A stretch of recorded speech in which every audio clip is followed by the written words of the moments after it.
সন্মুখত হেঁপাহৰ ভোগালী যাক লৈ ব্যস্ত হৈ পৰিছে সমগ্ৰ ৰাজ্য। মই বৰ্তমান উপস্থিত আছোঁ বিলাসীপাৰাৰ হাউডেৰ তাৰিত। প্ৰথমে মই সতীৰ্থ সাংবাদিকক সামগ্ৰিক দৃশ্য দেখাবলৈ অনুৰোধ জনাইছোঁ। ইয়াতে গাঁৱৰ ডেকাসকলে লগ লাগি ইয়াতে ভেলাঘৰ সাজি উলিয়াইছে। এফালে যদি দেখা যায় এটা মেজিও সজা আৰম্ভ কৰিছে। হয়তো কাইলৈ এই মেজি সম্পূৰ্ণ হ'ব। ইফালে ভেলাঘৰত তেওঁলোকে ভোজ ভাত খাব আৰু এই ভোজ ভাতৰ পিছতে এই ভেলাঘৰ আৰু মেজি পুৰি দিয়া হ'ব।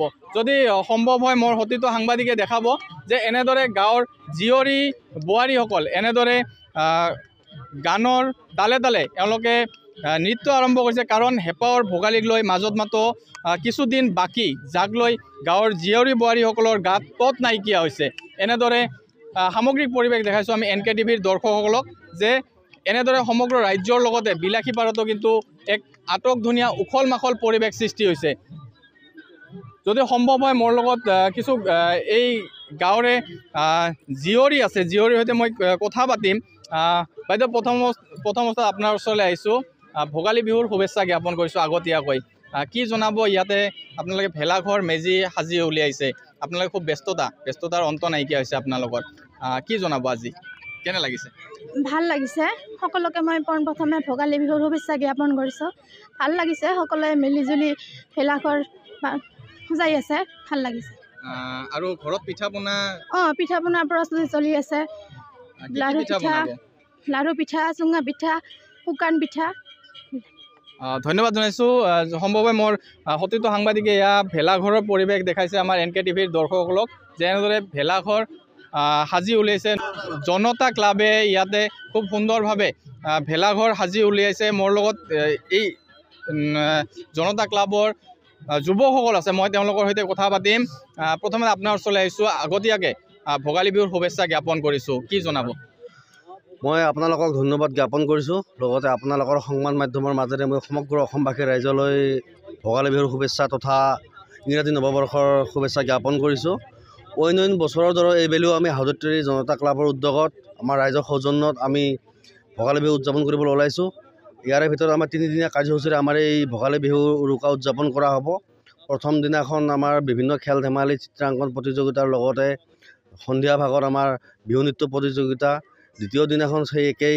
তৃতীয় দিনাখন আমাৰ বিভিন্ন আমন্ত্ৰিত অতিথি আহিব, জ্যেষ্ঠজনক আমি সন্মান জনোৱাৰ লগতে এক আমি বাৰবৰণীয়া সাংস্কৃতিক সমাৰোহ আমি ৰাখিছোঁ। এই 3 দিনীয়া কাৰ্যসূচীৰে আমি এক সকলোৰে আশীৰ্বাদ লৈ সকলোৰে মাজত ফূৰ্তিৰ মৰমৰ আদান প্ৰদান কৰি আমি এই ভোগালী বিহু উদযাপন কৰিব ওলাইছোঁ। হয়, ধন্যবাদ জনাইছোঁ। আপোনাৰ ইয়াত বাজেট কিমান আছে আপোনালোকৰ? আমাৰ আজি মোটামুটি আপোনাৰ ভেলাঘৰটো নিৰ্মাণ কৰাৰ 70 বা 80% আমাৰ হৈ গ'ল কাম।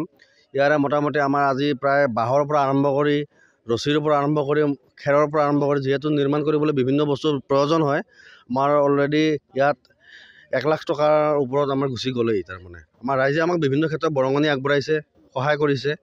এনেকৈ আমি 80% 70% আমি গঢ়ি তুলিবলৈ সক্ষম হৈছোঁ।